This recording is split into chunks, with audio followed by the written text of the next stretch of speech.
ಪ್ರಶಾಂತ್, 9ನೇ ತಾರೀಕಿನ ಶಾಸಕಾಂಗ ಪಕ್ಷದ ಸಭೆ ಸವಾಲಾಗುತ್ತಾ? ಅದೇ ನನಗೇನು ಶಾಸಕಾಂಗ ಪಕ್ಷದ ಸಭೆಯಲ್ಲಿ ಏನೋ ಸವಾಲಿನ ವಾತಾವರಣ ನಿರ್ಮಾಣ ಆಗುತ್ತೆ ಅಂತಕ್ಕಂಥದ್ದು ಅನ್ನಿಸ್ತಾ ಇಲ್ಲ. ಯಾಕಂದರೆ 2 ಬ್ರೇಕ್ಫಾಸ್ಟ್ ಮೀಟಿಂಗ್ಗಳು ನಡೆದ ನಂತರ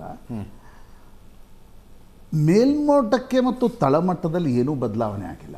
ಓಕೆ ಅಂದರೆ ಹೈಕಮಾಂಡ್ ಏನೋ ನಿರ್ಣಯ ಮಾಡಬೇಕು, ಏನು ಮಾಡಬೇಕು ಅಂತಕ್ಕಂಥದ್ರ ಬಗ್ಗೆ ಏನು ಬದಲಾವಣೆ ಆಗಿಲ್ಲ. ತಳಮಟ್ಟದಲ್ಲಿ ಸಿದ್ದರಾಮಯ್ಯ ಮತ್ತು ಡಿ ಕೆ ಶಿವಕುಮಾರ್ ನಡುವಿನ ಫೈಟ್ ಕೂಡ ಏನೂ ಬದಲಾವಣೆ ಆಗಿಲ್ಲ. This is more of a cosmetic hugging, cosmetic breakfast. ಆದರೆ ಇಂಪಾರ್ಟೆಂಟ್ ಏನು ನನಗನ್ಸುತ್ತೆ, ಬೆಳಗಾವಿ ಅಧಿವೇಶನ ಹಾಗೆ ಮುಗಿದು ಹೋಗ್ಬಿಡುತ್ತೆ. ಓಕೆ ಯಾಕಂದರೆ ವಿಪಕ್ಷಗಳು ಏನಾದರೂ ಅವಿಶ್ವಾಸ ಗೊತ್ತುವಳಿಯನ್ನು ಮಂಡಿಸಿದ್ರೆ ನ್ಯಾಚುರಲಿ ಕಾಂಗ್ರೆಸ್ನ ಬಣ ರಾಜಕಾರಣ ಮರೆತು ಅವರು 10 ದಿನಗಳ ಕಾಲ ಒಗ್ಗಟ್ಟಾಗಿ ನಿಂತ್ಕೋತಾರೆ. ಮತ್ತು ಶಾಸಕಾಂಗ ಪಕ್ಷದ ಸಭೆಯಲ್ಲಿ ಏನೂ ತೀರ್ಮಾನ ಆಗಬೇಕಾಗಿಲ್ಲ. ಹೌದು.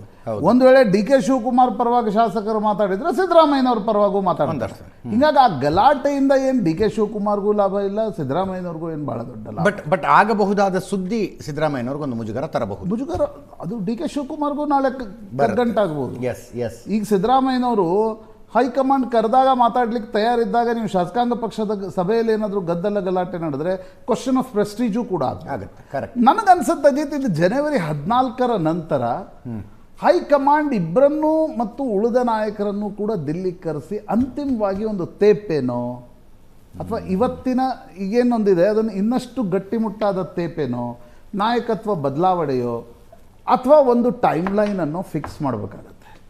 ಬೆಳಗಾವಿ ಅಧಿವೇಶನದಲ್ಲಿ ಬಹಳ ರಾದ್ದಾಂತ ಆಗ್ಬೋದು ಅಂತ ನನಗೆ ಅನಿಸ್ತಾ ಇಲ್ಲ. ಯಾಕಂದರೆ ಇಬ್ಬರು ನಾಯಕರ ನಡುವೆ ಬ್ರೇಕ್ಫಾಸ್ಟ್ ನಡೆದಿದೆ. ಇಬ್ಬರು ಹೆಂಗೆ ಬ್ಯಾಕ್ ಹೋಗ್ತಾರೆ ಎಕ್ದಮ್? ಕರೆಕ್ಟ್.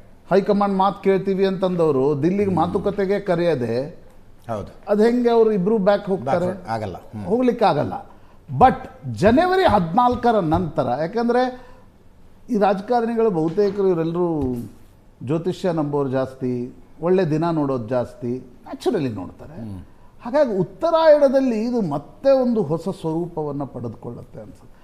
ಆಗ ಹೈಕಮಾಂಡ್ ಏನಾದರೂ ಇಬ್ಬರನ್ನು ಕರೆದು, ಯಾಕಂದರೆ ಇದರಲ್ಲಿ ನೋಡಿ ನನಗಿರ್ತಕ್ಕಂಥ ಪ್ರಶ್ನೆ ನೋಡಿ, ಮೊನ್ನೆಯ ಬ್ರೇಕ್ಫಾಸ್ಟ್ ಮೀಟಿಂಗ್ನಲ್ಲಿ ಒಂದು ಸ್ಪಷ್ಟ ಆಯಿತು, ಸಿದ್ದರಾಮಯ್ಯನವರು ದೇವರಾಜ ಅರಸರ ರೆಕಾರ್ಡ್ ಮುರಿತಾರೆ ಅಂತ. ನೆಕ್ಸ್ಟ್ ದಿಲ್ಲಿಗೆ ಕರೆದಾಗ ಸಿದ್ದರಾಮಯ್ಯನವರು ಏನು ಹೇಳ್ಬೋದು ಅಂತ ನನಗನ್ಸುತ್ತೆ ಅಂತಂದರೆ, ಜಾತಿ ಗಣತಿ ನನ್ನ ಜೀವಮಾನದ ಅತ್ಯಂತ ಪೆಟ್ ಪ್ರಾಜೆಕ್ಟ್, ಅದು ನಾನೇ ಮಾಡದೆ ಹೋದರೆ ಇನ್ಯಾರು ಮಾಡ್ಲಿಕ್ಕೆ ಸಾಧ್ಯ? ಡಿ ಕೆ ಶಿವಕುಮಾರ್ ಏನು ಮಾಡಲ್ಲ ಅದನ್ನು. ಸೊ ನಾನು ಅದನ್ನು ಬರೀ ಅದನ್ನು ಆ ವರದಿ ತೆಗೆದುಕೊಂಡು ಕ್ಯಾಬಿನೆಟ್ಟಿಗೆ ತಂದು ವಿಧಾನಸಭೆಯಲ್ಲಿ ಮಂಡಿಸಿ ಹೋಗ್ತೀನಿ ಅಂತ ಅವ್ರು ಹೇಳ್ತಾರೆ. ಅದರ ಶಿಫಾರಸುಗಳನ್ನು ಜಾರಿಗೆ ತಂದು ಅದು ಶಿಫಾರಸನ್ನು ಜಾರಿಗೆ ತಂದಾಕ್ಷಣ ಮೊನ್ನೆ ನೋಡಿ ನಿರ್ಮಲಾನಂದ ಶ್ರೀಗಳು ಡಿ ಕೆ ಶಿವಕುಮಾರ್ ಪರವಾಗಿ ಗಟ್ಟಿಯಾಗಿ ನಿಂತ್ಕೊಂಡ್ರು. ನ್ಯಾಚುರಲಿ ಅಗೇನ್ ಲಿಂಗಾಯತರು, ಒಕ್ಕಲಿಗರು, ಉಳಿದ ವರ್ಗಗಳು ಈ ಫೈಟ್ ಶುರು ಆಗತ್ತೆ.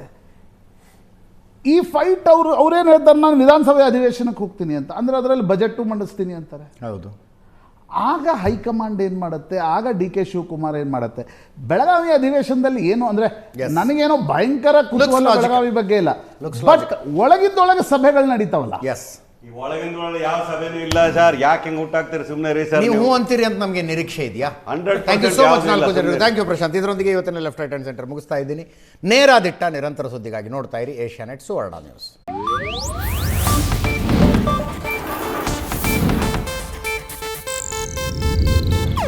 ಇದು ಏಷ್ಯಾನೆಟ್ ನ್ಯೂಸ್ ನೆಟ್ವರ್ಕ್ ಪ್ರಸ್ತುತಿ.